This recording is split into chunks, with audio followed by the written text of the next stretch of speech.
ইয়া কয় গ্রাম যেরে কোনা মানুষের শৈশব কৈশোর বেড়ে ওঠে প্রশান্তি আর কলকাকলিতে।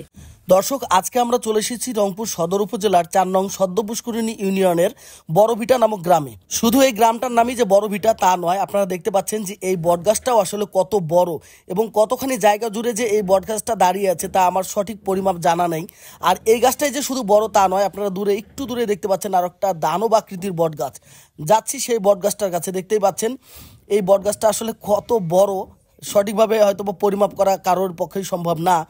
আর এইখানে দেখুন কতগুলো শিকড়, সেই শিকড় থেকেও গাছ হয়ে গেছে। আমরা ছোটোবেলা থেকে শুনেছি এরকম যে বিভিন্ন জায়গায় বাংলাদেশের আনাচে কানাচে ছড়িয়ে ছিটিয়ে আছে বিশাল বড় বড় বট গাছ, সেই বট গাছের শিকড় থেকেও নাকি গাছ হয়ে যায়। তো আজকে এরকম একটা গাছের সন্ধান পেয়ে গেলাম বড়ভিটায়। দেখতে পাচ্ছেন অসংখ্য শিকড়, আর সেই শিকড় থেকে মোটা মোটা গাছ জন্মে গেছে।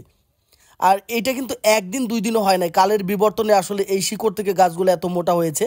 আর মূল যে গাছটি, সেই গাছটা যে আসলে কত একর জায়গা জুড়ে আছে সেটা সঠিকভাবে বলার ক্ষমতা আসলে আমার কাছে নেই, কারণ আমি কোথাও এটার সঠিক তথ্য এখানে গিয়ে পাই নাই, কোথাও লেখাও নাই, কেউ বলতেও পারে নাই।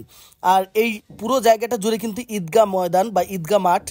আর একটু পাশের দিকে আমি যদি তাকিয়ে দেখি, আশেপাশেও আরও কয়েকটা ছোট বটগাছ আছে, যেগুলো আসলে ছোট বলছি এই তুলনায় ছোট, কিন্তু ওইগুলোও কিন্তু বিশাল বড় বড় বটগাছ। চলুন শুনে আসি এখানকার শিশু কিশোরেরা আসলে তাদের অভিজ্ঞতা নিয়ে কি বলে। আপনার নাম কি ভাই? আমার নাম হচ্ছে মোহাম্মদ সাদত হোসেন। এইটা তো একটা ঈদগাহ মাঠ নাকি? জি, ঈদগাহ মাঠ। এই জায়গাটার নাম একটু বলেন। এটা হচ্ছে সদ্যপুষ্করিণী বড়ভিটা। বড়ভিটা না? জি। বড়ভিটার মানে বড় বটগাছ বলে সবাই চিনবে নাকি? বড় বটগাছ বলে সবাই চিনবে। আচ্ছা, এই বটগাছ এত বড়, মানে এই বটগাছের ইতিহাস সম্পর্কে একটু বলেন। এটা ইতিহাস বলতে গেলে আমার যখন হয়েছি মানে জন্মের পর থেকে দেখতেছি গাছগুলো এরকমই, আর দাদাদের আমল থেকে শুনতেছি, দাদার কাছ থেকে শুনছি বলে গাছটা এরকমই। মানে দাদাদের আমল থেকে গাছ এত বড়? হ্যাঁ, এত বড়ই শুনতেছি। আচ্ছা, আর কি বলবো, দাদাদের কাছ থেকে শুনতেছি এত বড় গাছ, মানে বয়স কম হবে কি এটার, অনেক বয়সটা। বটগাছ আমিও বিভিন্ন জায়গায় দেখেছি যে এরকম মানে বিশাল বড় বটগাছ, কিন্তু শুনেছি যে বটগাছের যে লতাগুলো থাকে এগুলো নাকি ঝুলে পরবর্তীতে গাছের মতো হয়ে যায়। এবং আজকে আপনাদের এখানে এসে আমি দেখলাম এরকম একটা দুইটা না, অসংখ্য মানে এই যে লতাগুলো ঝুলে এগুলো আবার গাছের মতো হয়ে গেছে। জি। এগুলো কি আপনাদের দাদাদের আমল থেকেই?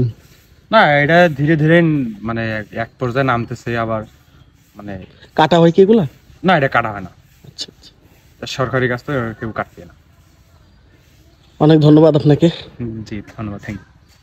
আমার গ্রামের পাশের গ্রামই এইটা। ছোটবেলা থেকে অনেকবার কিন্তু এডেকোনা আলছি এলাও, কিন্তু যদি মন চায় তাহলে এডেকোনা থেকে আসি আমরা বেড়ে করে যাই।